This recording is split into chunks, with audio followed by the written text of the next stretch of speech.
Assalomu alaykum, hurmatli kanal kuzatuvchilari. Mana Doniyor payg'ambar keldik.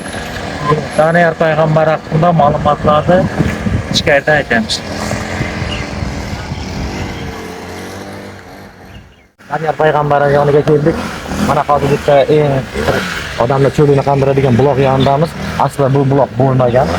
Buloq bo'lishiga sabab Xo'ja Ahmad Doniyor payg'ambar dafn etilgandan so'ng, Ahmad Temur kelgandan so'ng bu yerdan buloq otilib chiqqan.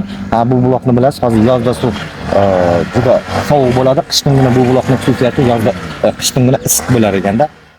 14-asrdan beri buloq suv chiqib turibdi. Buning ham o'zi katta bir mo'jiza.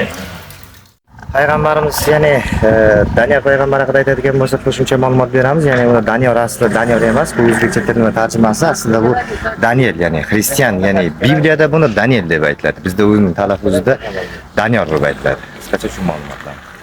Doniyor payg'ambar haqida aytadigan bo'lsak, milliondan avvalgi 6-asrda ayrim manbalarda 601-yilda tug'ilgan deb aytiladi. Bu Doniyor payg'ambar o kadar nasar esir kılıp alıp ketken 3 din hurmat qiladigan yagona payg'ambar.